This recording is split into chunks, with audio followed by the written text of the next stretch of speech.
Olá pessoal, tudo bem? Professor Evilásio. Hoje nós vamos dar continuidade às nossas aulas de Química para o segundo ano. O tema da nossa aula que nós começamos na aula anterior foi Termoquímica. Então, rapidamente aqui fazer uma revisão do que nós vimos na nossa última aula, para que a gente possa dar o pontapé inicial e ver mais matéria nova, nessa aula de hoje. Bom, a gente viu na aula passada que a termoquímica é apenas uma das áreas da termodinâmica. Na verdade, a termodinâmica é um assunto que compreende tanto aspectos físicos como aspectos químicos. Então, a termoquímica é apenas a aplicação direta da termodinâmica dentro do campo da química. E nós vimos na nossa aula passada que falar em termodinâmica dentro do campo da química significa dizer você lembrar de três conceitos fundamentais, que são eles: energia, calor, que no caso seria energia e calor, temperatura e trabalho. Então, quando a gente fala de energia ou calor, qual é a primeira coisa que o aluno deve relembrar? É que o calor nada mais é do que a energia em movimento, ou seja, energia em trânsito. Então, caso você tenha um objeto ou um material com temperatura mais elevada, ou seja, um material mais quente, quando ele é colocado em contato com outro material cuja temperatura esteja menos quente, a tendência é que a energia na forma de calor flua sempre do material de temperatura mais quente para o material de temperatura menos quente. Na verdade, este é o que nós chamamos de princípio zero da termodinâmica. Não chega nem a ser a primeira ou a segunda ou a terceira lei da termodinâmica.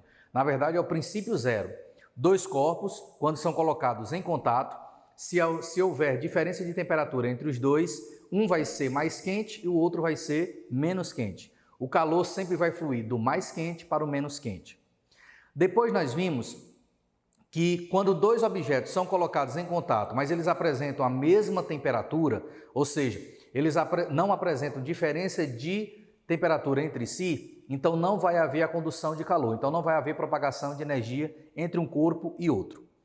Bom, depois nós vimos o conceito de temperatura. O que foi que nós vimos na última aula? Que temperatura nada mais é do que a medida, uma grandeza termodinâmica, que é a medida do grau de agitação das partículas. Então, se a matéria é formada por átomo e esse átomo ele é capaz de vibrar, então essa vibração atômica, ao nível atômico, ela pode ocasionar a geração de calor. E essa medição de calor é dada na forma de temperatura. A gente trabalhou aqui em sala de aula, na nossa última aula, em duas escalas principais. A escala Celsius, também chamada de centígrada, e a escala absoluta, também chamada de escala Kelvin. Então, seria interessante vocês darem uma revisão na nossa última videoaula para vocês verem exatamente como faz para transformar uma escala na outra. É basicamente essas duas escalas que nós iremos trabalhar aqui durante as nossas aulas de termoquímica. E por último, nós falamos sobre o conceito de trabalho. Trabalho, fisicamente falando, nada mais é do que o produto entre a força e o deslocamento. Mas no caso específico da química, a força que nós vamos utilizar sobre o nosso processo, sobre o nosso sistema, é exatamente a pressão externa, enquanto que o deslocamento seria variação de volume. Então, quimicamente falando, dentro da aula de termoquímica, nós vamos trabalhar como sendo trabalho igual a pressão externa vezes a variação de volume, que é ΔV. Bom, a gente viu que quando você coloca algo, se submete a algo a estudo, ou seja, quando você tem uma reação química, essa sua reação química passa a ser o seu sistema. Tudo que está ao redor desse sistema é o que nós chamamos de ambiente. Entre o seu sistema, que pode, no caso, sua reação química, e o ambiente, existe uma barreira. Pode ser uma barreira física qualquer. Pode ser o ar, pode ser a água, pode ser um objeto qualquer. Então, se o calor ele fluir do seu sistema, ou seja, da sua reação química, em direção a um ambiente, você diz que está havendo uma expansão do calor. Então, ele está saindo de uma região localizada e indo para algo maior. Então, você tem o que nós chamamos de processo exotérmico, Esse processo exotérmico é um trabalho de expansão. E o trabalho de expansão é sempre positivo. Se por acaso o fluxo de calor acontecer no sentido contrário, ou seja, se a energia ou o calor proveniente do ambiente for em direção ao seu sistema, que é a sua reação química, a gente já viu que o trabalho ele é de compressão, porque você está saindo de um ambiente maior e vindo para um setor localizado, que é a sua reação. Então você tem um trabalho de compressão. E nesse caso, como o calor está sendo absorvido pelo seu sistema, o processo é chamado de endotérmico e o trabalho é de contração. E todo o trabalho de contração é negativo. A gente viu também na nossa última videoaula que essa energia ela pode ser medida em algumas escalas, né? As principais escalas são a escala caloria e a escala joule. Lembrando que uma caloria é aproximadamente 4,18 joules. Consequentemente, uma quilocaloria é aproximadamente 4,18 joules. E para finalizar a nossa última videoaula, a gente trabalhou com vocês exatamente o conceito de entalpia. Lembrando que dentro das aulas de termoquímica, nós iremos estudar 3 conceitos termodinâmicos: entalpia, entropia e energia livre. Então, no primeiro momento, nós vamos começar a estudar somente a entalpia, para depois darmos seguimento às outras 2 grandezas. Então, na aula passada, a gente viu que a entalpia era uma energia própria de cada uma das substâncias que participavam de uma reação química. Então, se de um lado você tem os reagentes e do outro lado você tem os produtos, a soma das entalpias de todos os reagentes me dá a entalpia total dos reagentes. E a soma de todas as entalpias das substâncias que estão do lado dos produtos me dá o somatório, a soma da entalpia dos produtos. Como não nos interessa calcular diretamente a entalpia de cada uma das substâncias, porque esses valores já são devidamente tabelados e conhecidos, para cada temperatura e pressão nós temos um valor de entalpia diferente, então não nos cabe nesse primeiro momento aprender a calcular a entalpia dessas substâncias. Nós já vamos trabalhar a partir do processo de que nós já contamos exatamente com essa energia. Então, se eu conheço a entalpia total dos reagentes e conheço a entalpia total dos produtos, significa dizer que eu conheço a entalpia inicial, que é a dos reagentes, e conheço a entalpia final, que é a dos produtos. Então, no nosso caso, o que nos interessa é calcular o saldo dessa energia. Se esse saldo precisa ser calculado, então eu preciso calcular o delta da entalpia. Esse delta ele é calculado como sendo a energia final, ou seja, os produtos, menos a energia inicial, ou seja, reagente. Então, a gente viu na nossa videoaula anterior que o ΔH é calculado como sendo a diferença entre a entalpia dos produtos e a entalpia dos reagentes. E aí nós vimos 3 possibilidades. Se esse saldo for positivo, ou seja, se a entalpia do produto for maior do que a entalpia dos reagentes, esse ΔH vai ser positivo, então a gente classifica essa reação como sendo uma reação endotérmica. Se por acaso esse saldo for negativo, ou seja, a entalpia dos produtos for menor do que a dos reagentes, então nós vamos ter um ΔH menor que 0 e os químicos batizaram isso como sendo uma reação exotérmica.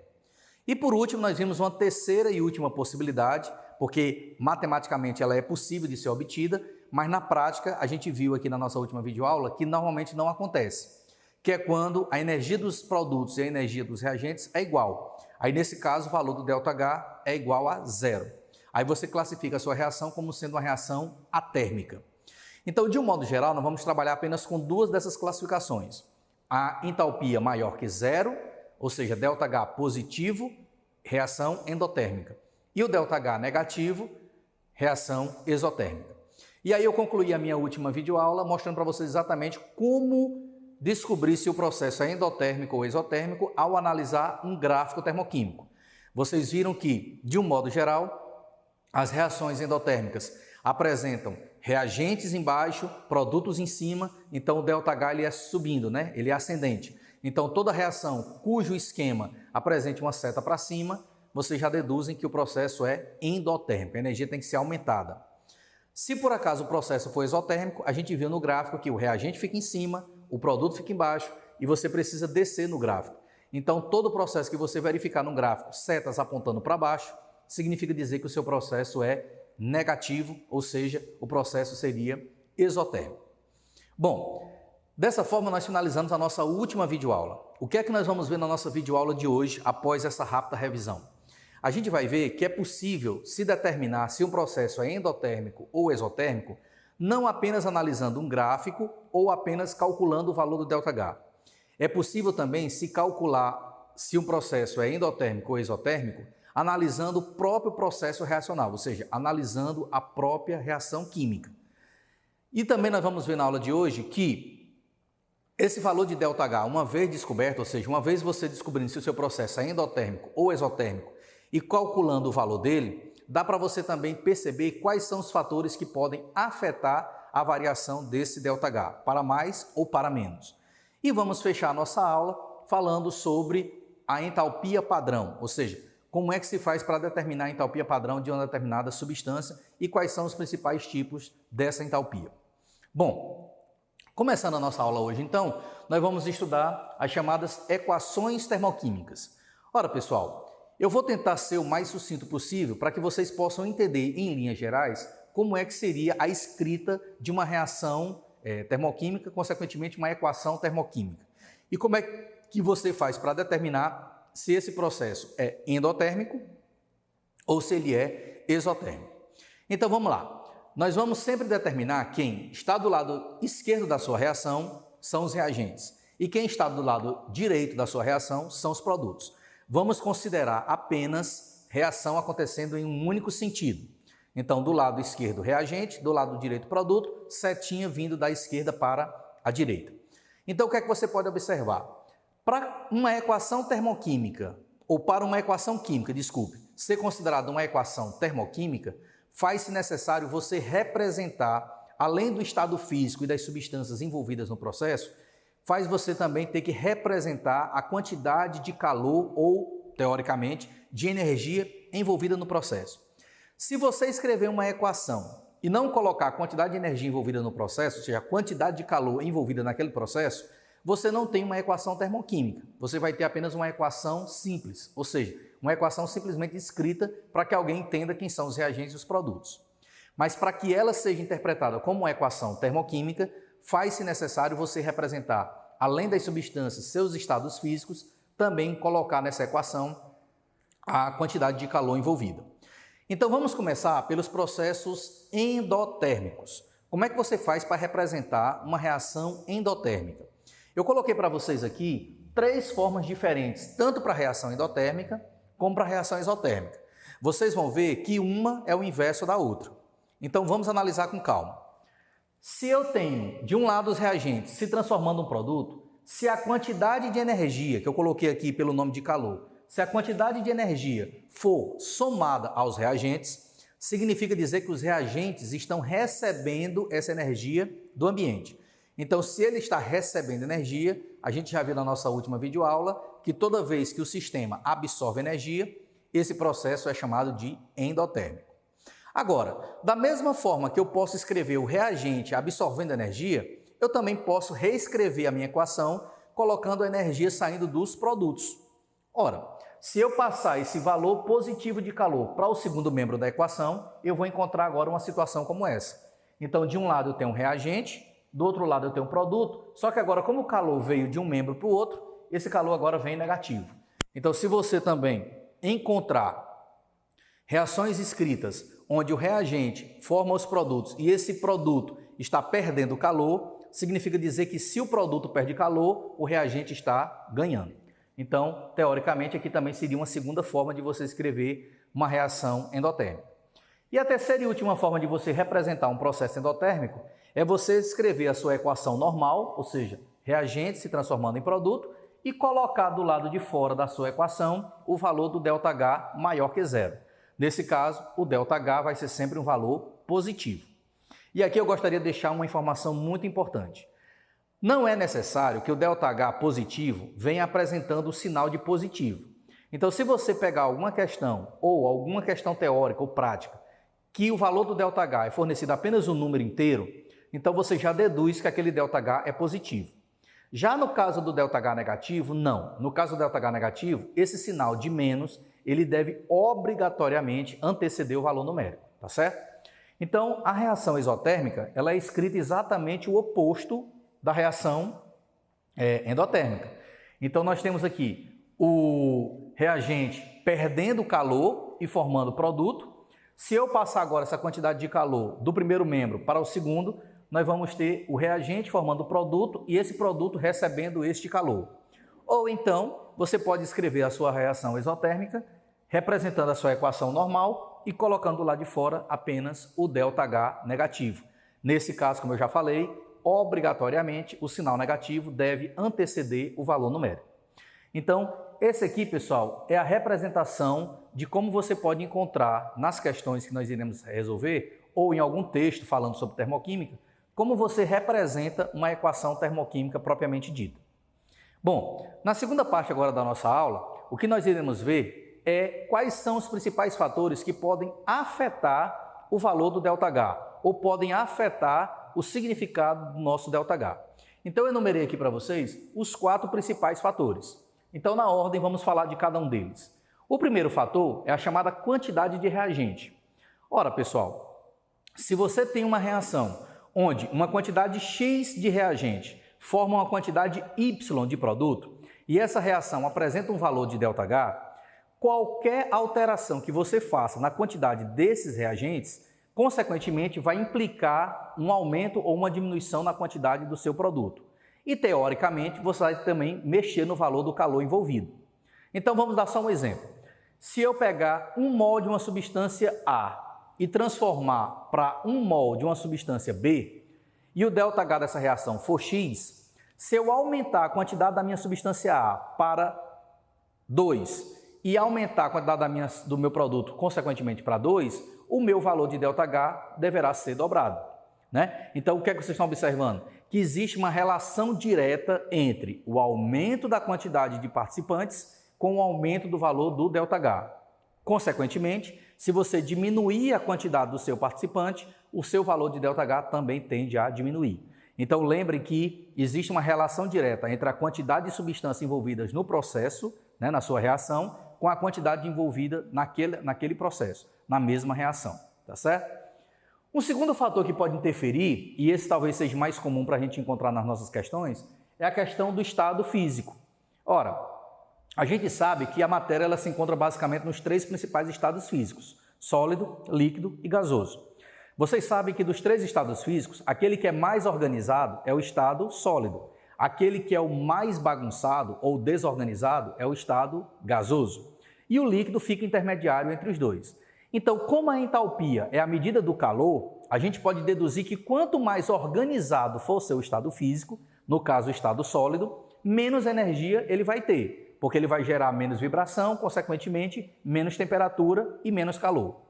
Já no caso do estado gasoso é o oposto.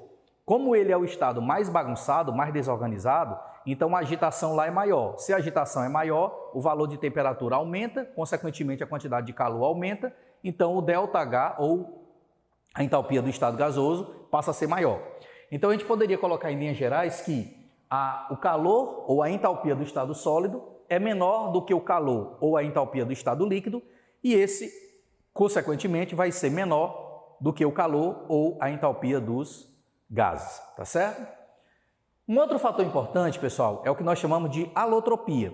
Vocês lembram lá das nossas aulas do primeiro ano que a alotropia é aquela propriedade que alguns átomos, né, algumas substâncias simples, ao serem formadas, elas apresentam propriedades químicas semelhantes, mas propriedades físicas bem diferentes.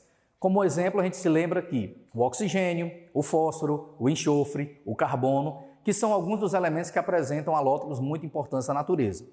Então, de acordo com a alotropia, a gente viu lá nas aulas do primeiro ano que existem 2 tipos de alótropo. Existem os chamados alótropos estáveis e existem os alótropos instáveis. Qual é a diferença básica entre os dois? Alótropos estáveis são aqueles cuja estabilidade determina uma menor quantidade de energia, enquanto que o alótropo instável, por ele apresentar uma instabilidade, ele apresenta uma quantidade de energia muito maior. Então, a gente poderia dizer que, de acordo com a alotropia, a entalpia de um alótropo instável é sempre maior do que a entalpia de um alótropo estável, ok? Então, fazendo a comparação entre o oxigênio molecular, que é o O2, e o ozônio, que é o O3, dos dois, o estável é o O2 e o instável é o O3. Então, a gente pode deduzir que a entalpia do ozônio é maior do que a entalpia do oxigênio molecular, ok? Bom, e o quarto e último fator que pode afetar o ΔH é exatamente a questão da temperatura. Só que para a gente entender a temperatura, a gente precisa lembrar de quê? Que existem processos endotérmicos, existem processos exotérmicos. Endotérmicos são aqueles processos que gostam de receber calor, enquanto que os exotérmicos são aqueles que liberam calor. Então, de um modo geral, se você aumentar a temperatura da sua reação, você vai favorecer o processo endotérmico.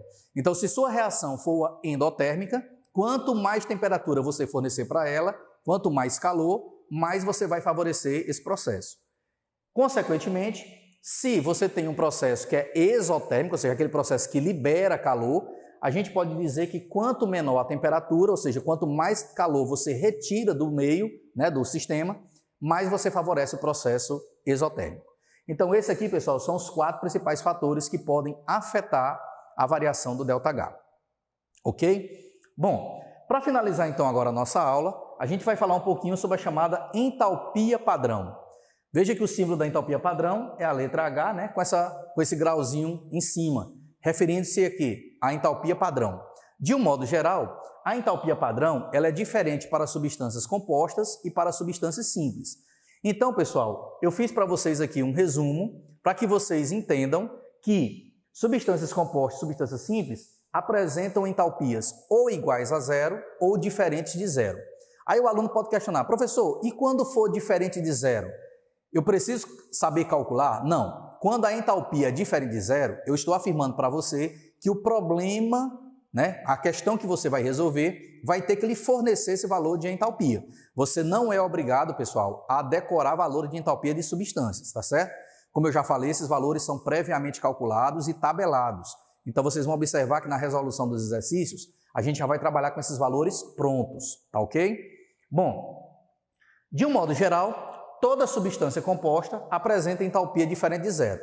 Então, você já está sabendo que toda vez que você for resolver uma questão termoquímica que envolver uma substância composta, o autor da questão vai ter que lhe fornecer o valor dessa entalpia, já que ela é diferente de zero. Se por acaso a sua substância for simples, aí temos que responder 2 perguntas. A primeira delas é, a sua substância simples, ela tem alótropo ou ela não tem alótropo? Se a sua resposta for sem alotropia, ou seja, se for uma substância que não tem alotropia, então a gente deduz que a entalpia padrão dela é sempre igual a zero. Então, nesse caso, o autor da questão não é obrigado a lhe fornecer o valor, porque ele já deduz que você entendeu que o valor dele é zero. Mas se por acaso a sua substância simples tiver alótropo, aí nós temos que fazer uma segunda pergunta. Esse alótropo é instável ou é estável? De acordo com o que nós vimos aqui em cima.